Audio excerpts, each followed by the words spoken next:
Okay, welcome back, and the recorder is on. And we're looking at the second part of the part two of basically costing estimations. So before I go to my next slide, I just wanted to basically talk and make sure, first of all, can everybody hear me okay?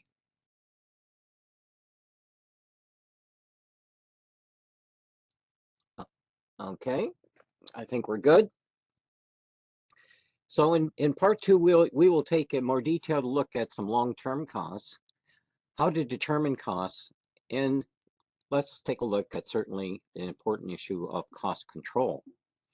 So, Claude, before we start, I know we had a good discussion on contingency and profit margins. Are we going to also address some of that on part two? Yes, we will be, or I will be addressing it, and certainly I'm really glad you brought that up because I was grateful to see the feedback, and certainly it, as we know, costing and estimations could be riddled with a number of different questions. So certainly those issues will be addressed. So during the design process, a cost estimate is only a cost established by the designer. So typically the designer, the architect or the engineer, or in some case, if it's just simply a person who has experience in, let's say, something like architectural drawings for drafting, they likely will put some type of preliminary budget estimate together.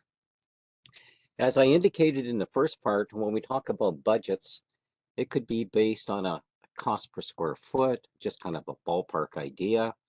But certainly we want to drill down to accuracy, and certainly when it gets to the final calculation is what will it cost. It's really only during the bidding process or through the bidding process or simply negotiation with the owner, we actually get down to the actual cost for the project. And even then, the actual costs can still vary because there's things such as changes and change orders, or we might even call it change of mind. So again, some of our upcoming webinars will be touching on the issue of bidding, management of bidding procedures, and certainly contract documents, and also construction administration. So there'll be some other follow-up webinars. So let's kind of take a look at estimating in a few words. I saw this quote and I thought it was quite interesting. Estimating is tedious, boring, and can be a pain in the you-know-what. We'll call it the neck. Okay? It really boils down to three basic activities. Determine what needs to be done, determine what you need to do the job, and determine how much it will cost. So a good cost estimating system will not only be a win for the builder, but that also can be at a good price that's reasonable and affordable for the client and or the owner. So if you're going to be successful and manage the process, you need to have a system that works. So there's a large number of factors that contribute to the costs and certainly cost differences. Simply, there's no perfect way to determine costs to any high degree of accuracy without getting into detail, drilling down to detail. So when we talk about that detail, really, this is what the second part I'm going to try and focus on for you.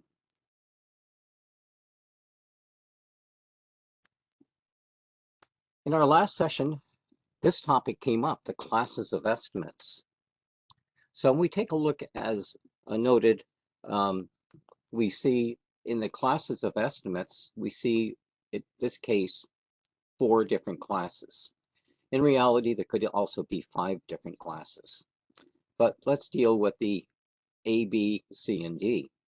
And as we go from D down to A, we can see based on comprehensive statement of requirements, no more than 20% of the design allowance. And when we get down to class A, it filters down to basically to pre-tender stage, no more than 5% of the design allowance. So in other words, we're refining the actual costs. When we look at the word design allowance is to cover the unforeseen items during design phase. And where does this all come from? we can see it's through Public Service and Procurement Canada under cost estimate definitions. And there is a link there that we will take a look at, or you can take a look at actually later. So simply, there's no perfect way to determine cost with any high degree of accuracy without drilling down, as I mentioned, to detail. However, a detailed process can help improve and define anticipated costs. Again, these are some screen captures from Public Service Procurement Canada on cost estimate definitions. If we take a look at the top category, we can see under Class D estimate, the minimum requirements should be supplemented where additional information exists. We can see it's pretty basic. Whereas when we get down to Class A estimate, getting towards the more predefined, more detailed information, we can see that it is completed construction working documents, including, and we can see a number of items here, the elevations, plans, details, and certainly the specifications, all the site works, grading, landscaping, we'll call it the whole 9 yards, so to speak. So when we talk about when doing business with Public Works and Government Canada, it defines the description in these estimate classifications. Okay, this is for complex or sizable projects in the early design developing stage, certainly for a project. Also wanted to talk a little bit about project cost control, because that's one of the main focuses of this part of the two-part webinar. It involves measurement, estimates, quantities, time, and etc. We've kind of looked at that throughout the last bit of the webinar. Recording or record keeping, comparison between estimated costs versus the actual costs, and what are some of the benefits. So we take a look at the results in the accumulation of historical cost data. Hopefully that is kept reasonably up to date. And it's beneficial for future estimating in general. So when we do the comparison, it's certainly more significant in detail.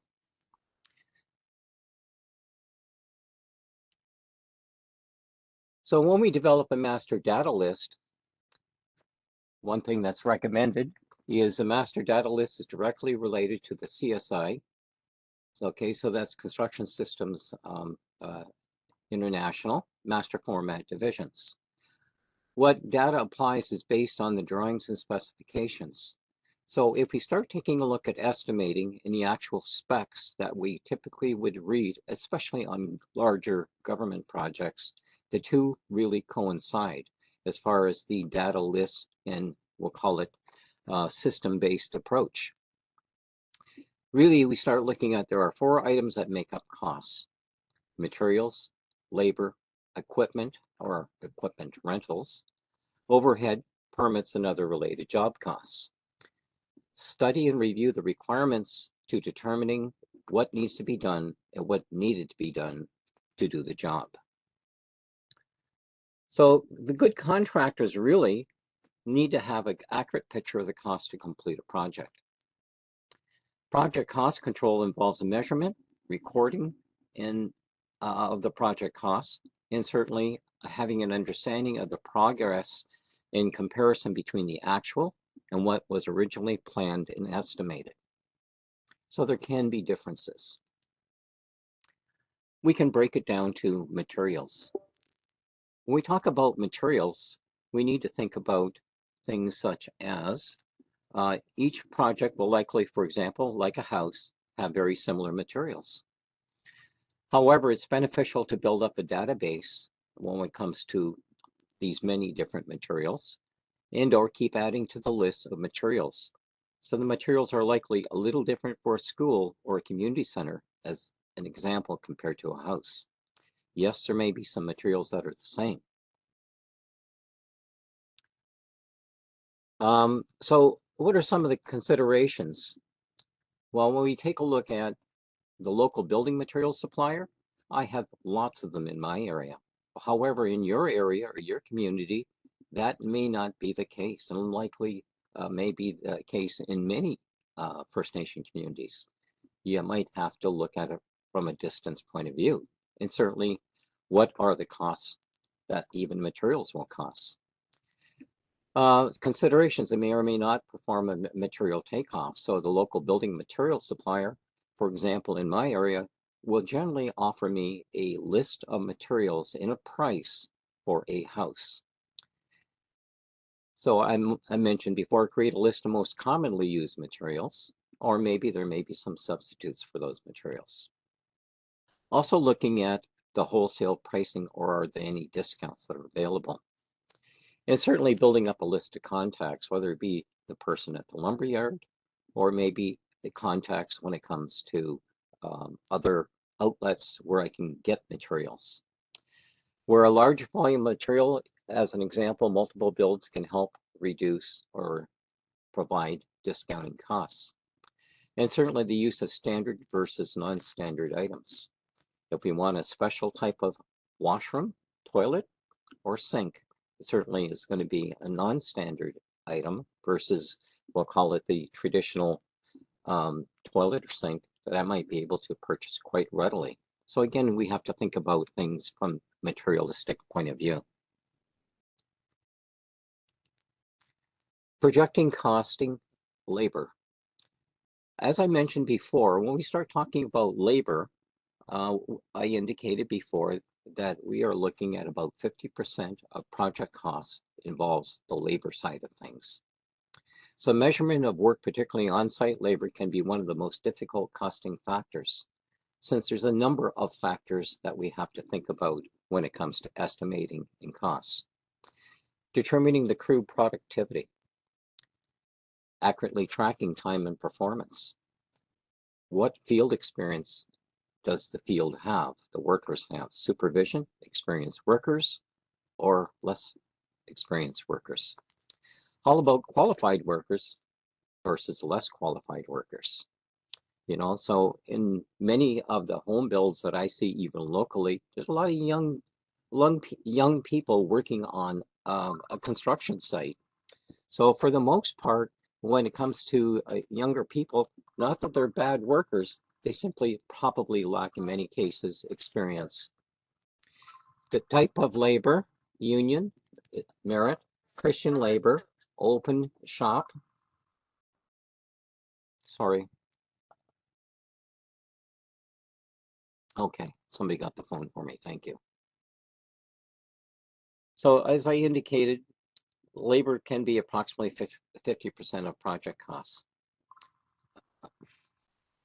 Just a minute, please. Sorry.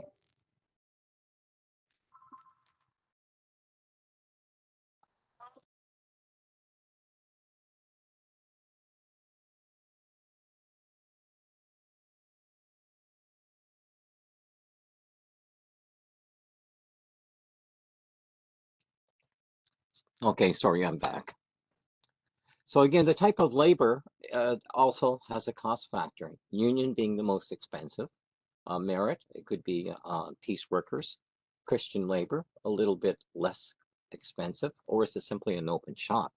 So again, even when we take a look at costs and labor, again, there's a lot of variation within that particular range when we talk about the labor factor. Moving on with labor, it was noted that labor most often comprises the largest cost factor on most projects. Capacity of qualified workers can make a huge difference on both productivity and overall cost. Productivity such as using hydraulic excavating equipment also involves a labor factor. So when we take a look at it, labor costs will always be a major factor in the overall cost of most every construction project for a good number of reasons. I mentioned the word productivity earlier. There's many factors that affect productivity, and these include certainly the project size, overtime, size of the crew, possible delays, possible interruptions, and certainly we can deal with the issue of weather. As an example, if we take a look at this particular bottom portion of the slide, a recent project included 1,800 10-inch concrete blocks. The crew took 3 days to complete it. That's an average of 600 blocks per day. So when we start taking a look at different breakdowns of the work that was performed, the crew size in this case, how many people were involved to get 600 blocks per day laid or in place. Well, let's take a look at a tracking labor timesheet. So for example, on this particular project, there was one mason's helper, one laborer. As we can see here, they worked from 8 to 4 pretty much every day, putting in an 8-hour day. Okay, we can see there was a job reference applied to it and a code. And by the way, that code is from the master format system. 04 is masonry, section 22, more specifically concrete block. So again, everything is becoming part of that tracking and database. Okay, over a 3-day period, they accomplished completing that particular small project. That was for a basement of a house. So 3 days, 3 workers to complete that task. Total number of hours. So again, we can use this information and data as shown here as part of our tracking and a future estimating method of looking at costs when it comes to labor. Notice nothing here was involving materials.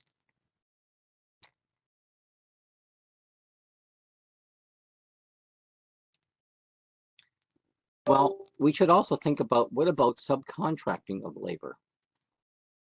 What happens when we start taking a look at subcontracting of labor?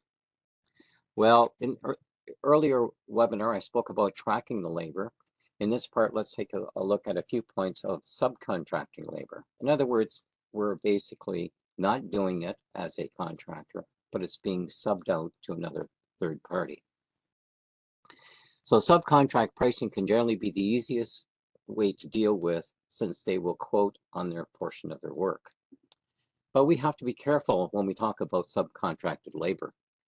They may or may not perform a material takeoff, and that likely, if it includes material and labor, it will be a lump sum price. For example, $18,000 for the plumbing. Well, that's pretty general, and it's nice to have that number. And if I've done my own little takeoff, I can use it as a comparison. Is this number within the ballpark range of what I figured, or the detailed estimate that I had calculated? Well, I'm also going to take a look at, did I create a list of commonly used materials, fixtures, piping, and so on? Request wholesale pricing and discounts, I mentioned before. And again, we can build up a list of contacts. So when we start talking about labor of subcontracts, certainly the hours of time is important, but when it comes to subcontract work, it's often part of a general contractor's management practice, since really when we take a look at it, only specifically skilled people are typically involved with the prime general contractor, not necessarily the plumbers, electricians, and people like that, so other subtrades. Where it's an advantage, certainly, we can depend upon them, hopefully for a good price, such as $18,000 for plumbing. And hopefully it's a quote that they haven't forgotten anything. Which kind of leads us into some future discussion again about contingencies or allowances. I mentioned also about equipment and rentals. So considering equipment and rentals, they can be divided into basic 2 categories. Do you own it? Is it owned? And certainly, does it need to be rented? And what are the operating costs? And certainly we need to think about maintenance, depreciation, insurance, and certainly the storage or the housing of equipment. So again, these important factors need to be thought about. Okay, so when we think about that, the equipment cost and estimating is often based on a number of factors such as hourly production. But other considerations also need to be thought about. You know, for example, do we have backhoes sitting in the, we'll call it the builder's yard? Are they being used? Are they being maintained? And certainly if they're older equipment, it certainly gets into the factors of depreciation. Unfortunately, in some sites, even the issue of insurance. Some equipment sometimes can disappear from a construction site. So again, I just think that we need to think about the overall cost. We start thinking about cost of things in general, especially when we get into build projects. Let's talk a little bit about project overhead or the operational costs. So again, profit is one of the primary reasons that contractors and builders bid on projects. They want the work and they want to be successful at doing the work, and they certainly want to make money, make a profit. But certainly there are a lot of other things that need to be factored into this. So for example, we can see rent and utilities, administration fees, salaries, benefits, insurance, and so on, taxes and licensing fees, fuel for the vehicles. Certainly overhead covering the general conditions of a contract must be included. So regardless of the motivation, a contractor, builder that bids on a project must prepare a detailed cost estimate that includes project overhead and certainly inclusion of operational costs.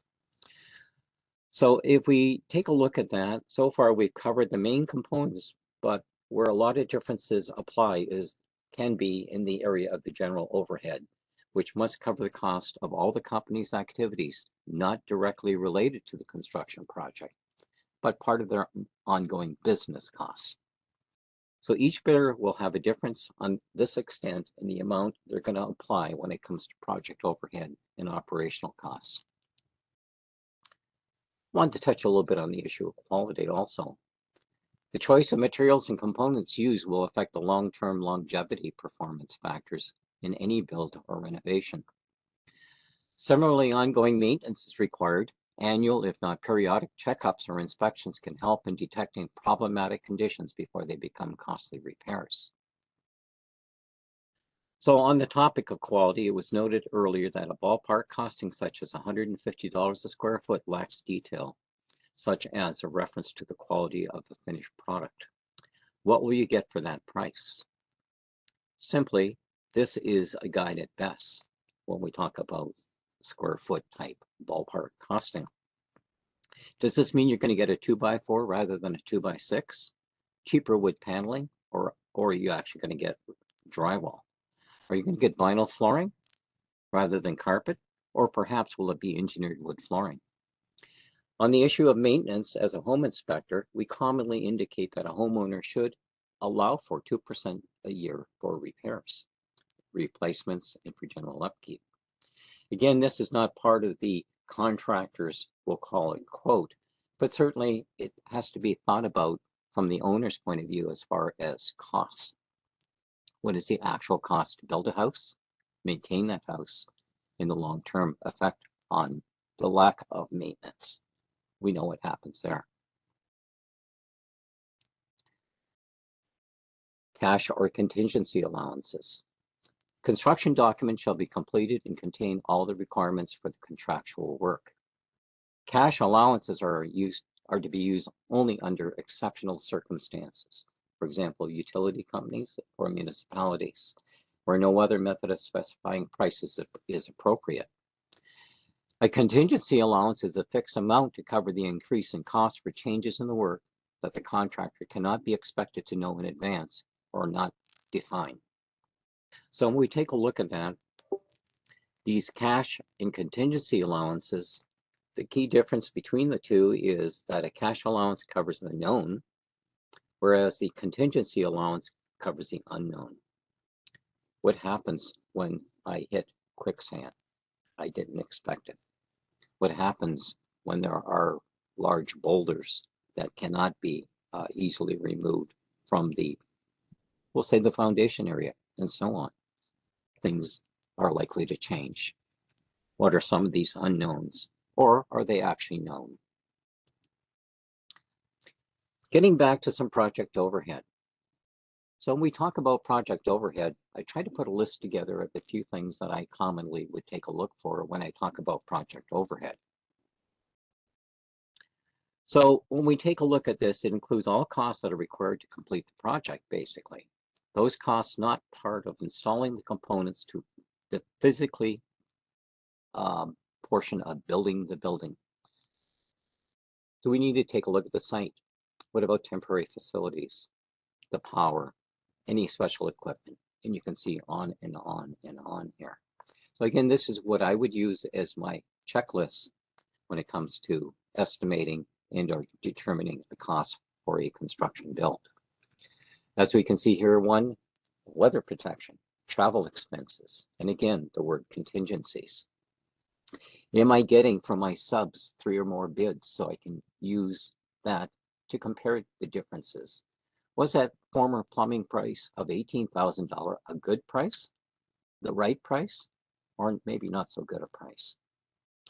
And are there any conditions on the subcontractor's estimates? So there may be something that includes some conditions on some of those subcontractors' bids that may be something I probably would certainly have to consider or think about. Again, is that the right bid? Overhead and budgeting. When we start talking about overhead and budgeting, the question was raised regarding overhead and what should be considered. Here's a list to think about. Certainly there are many more that could be added, or perhaps a few that maybe you can remove. But in any event, these categories and the budget numbers are part of the review of what does it take to keep the doors open for the business of a builder or a contractor. The topic of overhead will always be a hot topic for any business. So again, just to look at a few: advertising, fuel, insurance, licenses, office expenses, shop supply tools, certainly taxes, ongoing training, maybe for the staff, and so on. So we can see here that some of the things that need to be considered when we talk about overhead, and certainly building those into the budget or cost estimate. If we look at these are all things that are certainly not always part of what you would call as the general requirements when we take a look at the drawings and the specification. Other issues and considerations. We need to make sure that the scope of work is well defined. We need to understand exactly what needs to be done to complete and build the project and do it successfully. When we talk about this, as a might say, things could happen. As it's important to realize that estimating and cost potentially can have expensive surprises, hopefully few, especially when working with a limited budget. So again, local or regional market influences. What is the accuracy of the data? Are there issues with the drawings and the specs? Cost for fast tracking or delays in a project.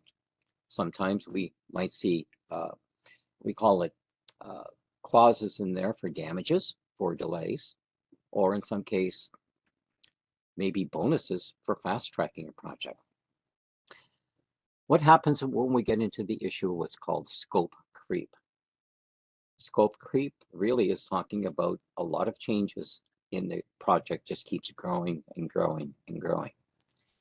And management of any contingencies certainly is something that needs to be well tracked and well managed. And certainly one thing we don't want to do is make errors in the estimate or bids. We don't want to get a job by making a huge mistake as far as a contractor or builder is concerned. Otherwise, well, maybe they go broke, or maybe they don't show up tomorrow, and hopefully that's not the case. We know nowadays that issue about the word inflation. Certainly costs seem to be rising and sometimes likely out of control and hard to determine what might be the price of lumber tomorrow. And certainly the pressure to meet a limited budget when we take a look at it from the owner's or the client's perspective. So again, these are all issues and considerations that need to be thought about when we talk about estimates and costs. Certainly avoiding errors. A few tips: prepare detailed estimates, spend more time on the big ticket items, mark off and highlight items you've estimated. So one thing I would always do is when I have a set of drawings and I'm doing a takeoff, I use a set of markers to mark off, let's say on a plan, all the doors, all the windows, all the walls, what type of walls, maybe different colors of markers for the different types of walls, and so on. Double checking your estimates, review for any missing items or calculation errors. Sometimes it's good to have someone else take a look at things just to make sure that the calculations are certainly correct. Including all units of calculation is one good way of being able to have someone else take a second look at your estimate. Have someone independently review that estimate is really what I was getting to. And certainly it seems that sometimes we're under pressure as estimators to put something together. If adequate time is allowed, then certainly it makes life a lot easier for the estimator and to determine the final cost as opposed to being under pressure. So care must be taken to ensure that an estimate is accurate. I indicated that it can be boring and tedious task earlier, but an error can include losing a bid or perhaps winning an unprofitable job. So hopefully that's not the case. Getting towards the latter part of my presentation here, sometimes the question comes up about what about sample cost data books? As we can see in this particular screen capture here, I have two different ones. The RS Means data, 2022 cost data books. Again, if we take a look at it, down 2022 building construction cost book, $392. By the way, that's US price. And if we take a look at another one that's commonly used by architects is yardsticks for costing. Cost data for Canadian construction industry. The other one, the RS Means tends to be more Americanized versus the Canadian one. RS Mean usually is a much more detailed version as opposed to more of, name implies, yardsticks for costing, general construction costs. More of that ballpark estimating approach. Excuse me. Well, let's take a look at some of the information you might find inside some of the cost data books. So this one's taken out of the RS Mean, one of the older books. This slide provides a screen capture of a sample data from a cost data book.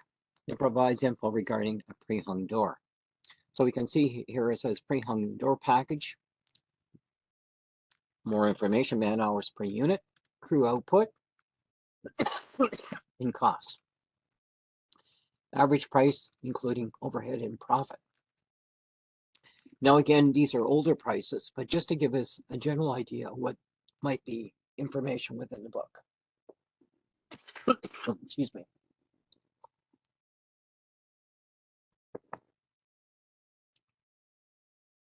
Last but not least, I want to talk a little bit about lifespan. Not for us, but certainly for the cost and lifespan of projects. Beyond estimates and construction costs, it's also important not to forget about the building products and the lifespans of products. A lot of it can go back to the original design stage, but also from the owner's perspective, it's good to know and think about costs and lifespan of materials. So it's important to think about what is the best material that's best suited for your area, your community. Here's a list of the average market cost of the most popular roofing types per square foot in Canada. And by the way, this is reasonably current. That's according to, we'll call it the larger cities. Excuse me. We can see here the roof type. So we have a list of different roofing materials. The cost, okay. So the cost can vary between, let's say, a place like Montreal versus a place like Vancouver. The lifespan of in years of the material and the actual cost per square foot per year. So if we take a look at it, we can take a look at certainly an asphalt shingle at $7 a square foot doesn't seem to be too bad. Certainly, I don't think we see too many First Nation communities with slate roofs, but certainly we do see probably a fair number with the metal roofs, or possibly a rubber type roofing system. So again, we can take a look at the costs. But we also need to think about costs and lifespan of the material. Okay, so again, 15 to 25 years. I've had many roofers tell me, you know, a 25-year shingle, you're lucky if you get 20 years. Certainly, if it's not maintained, you're probably going to get 15 years. So again, we need to think about, again, the maintenance factor.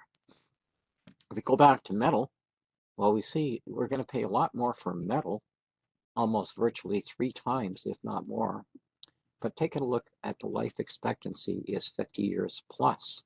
And again, we also need certainly maintenance. So again, almost 3 times, if not more, in some cases of the life cycle, depending again on a lot of different conditions. So as we can see here, life cycle costing technique is really not always included as our estimate. But from the owner's perspective, when we start taking a look at the clients and the owners, we have to think about, is this the best material suited for this particular build project? How can we reduce the overall cost of a project is simply by selecting the best material for that. In some cases, I know you may be locked into, well, the budget only allows for asphalt shingles, not metal.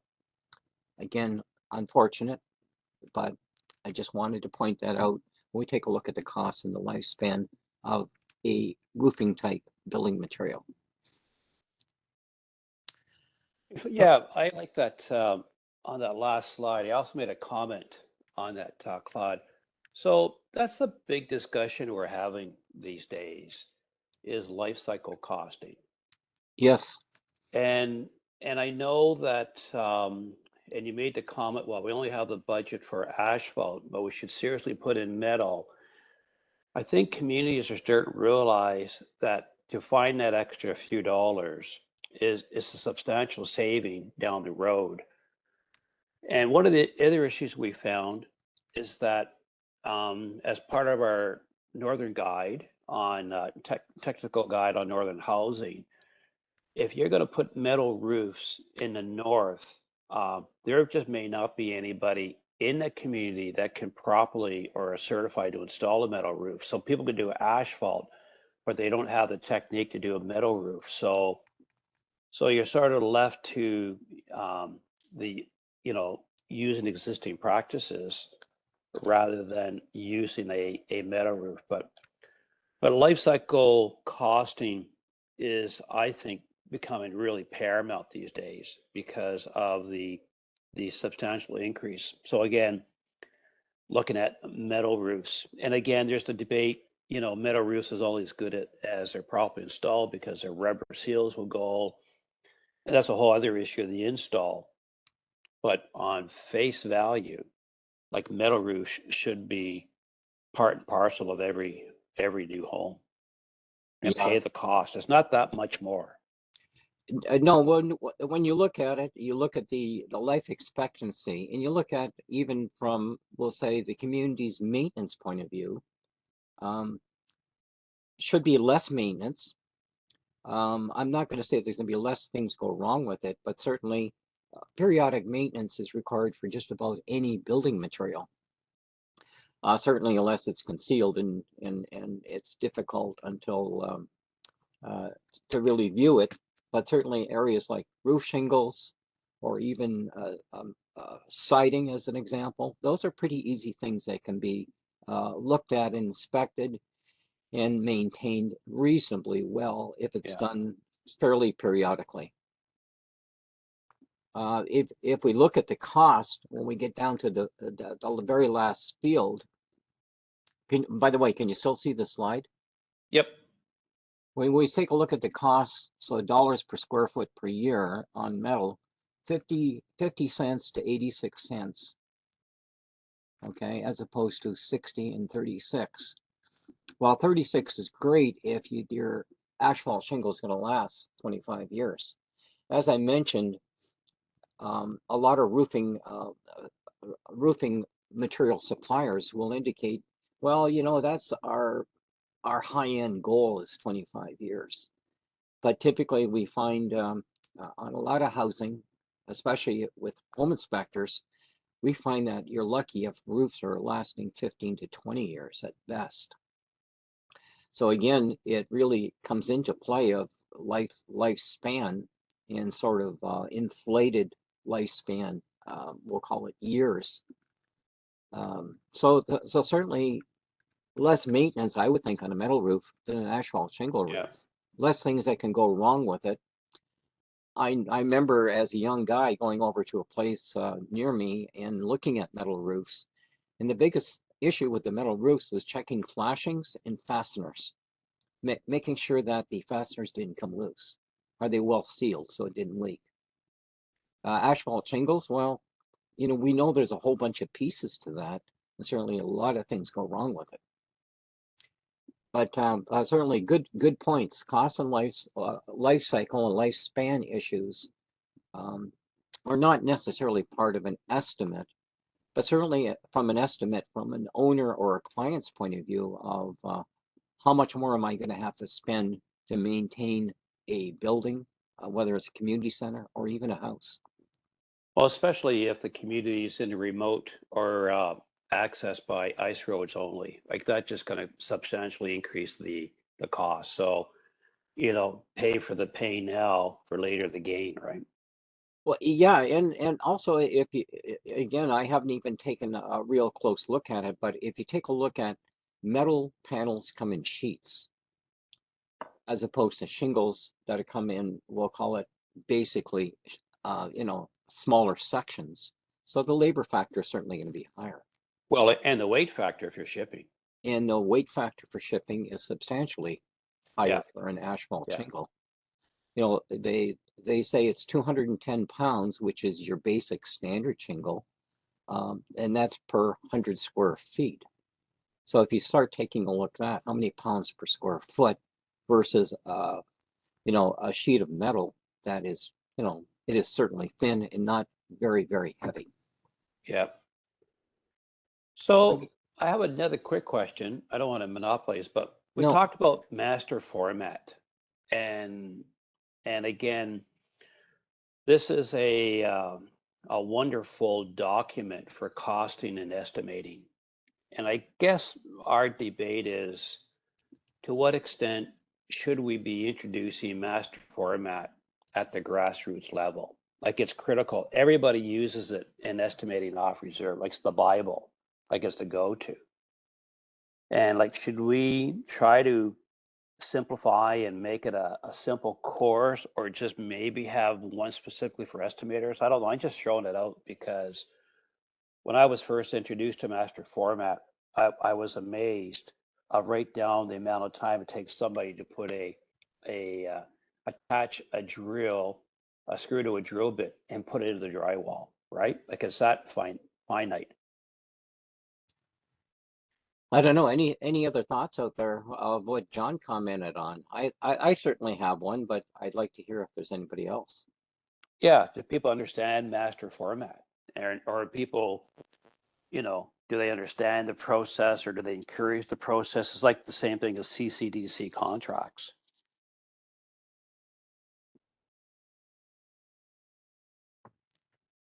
Well, again, just my opinion, master format fits into government contract work for a large part, certainly larger buildings, not necessarily housing, but it can be accommodated to, if we take a look at it, if you take a look at basically the first few divisions, so division one general requirements, even up to, let's say, um, division 12 furnishings, all of these apply to most every house. Uh, Special construction, well, again, we might have some special construction on some homes or conveying equipment, but really when we start taking a look at it, the only other thing is when you jump over to facilities, and you look at plumbing, heating, electrical, and so on, earthwork. So again, it can make it easier, certainly from an estimator's point of view. When you look at drawings and specs, architects and engineers think with that sort of, we'll call it mindset. Um, Carrying it down to residential, does it have to happen? The answer is no, it doesn't have to happen, but it certainly would make it a lot easier when it comes to, we'll call it consistency. Should I be doing estimates different for a house than I would for a community center? In some cases, yes, if it's a sizable project versus a smaller community center. So again, a lot of things in common. But master format, I think for me works well. It works for a lot of architects and engineers well. Yeah. And certainly it's, you mentioned CCDC documents. We can take and sort of modify a master format to fit a house, as I mentioned. Or we can take CCDC document number 2 and take or delete things that we don't like or the community doesn't see as, the owner doesn't see as being part of the way they want to do business. But certainly there's a lot of good information there, even as a template or a boilerplate to build on. So I think, yeah, they're all very useful. And let's face it, in the larger picture of construction across the country, these are fairly uniform, we'll call it standards and guidelines that are being used. Yeah, it's the language that people who know construction understand. So Exactly. And in fact, if we look at CCDC in master format, it's a North American standard. yeah. So it's not just a Canadian thing. It's cross-border into the US also. All right. Any other questions, comments?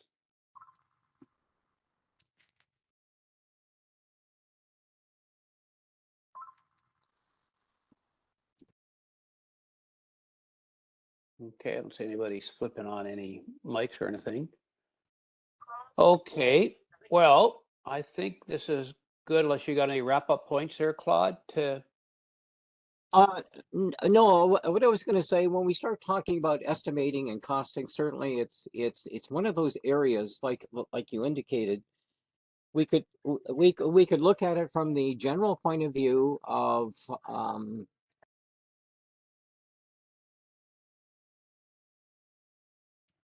we could I'm sorry, I got to mute for a moment. oh, you having problems there?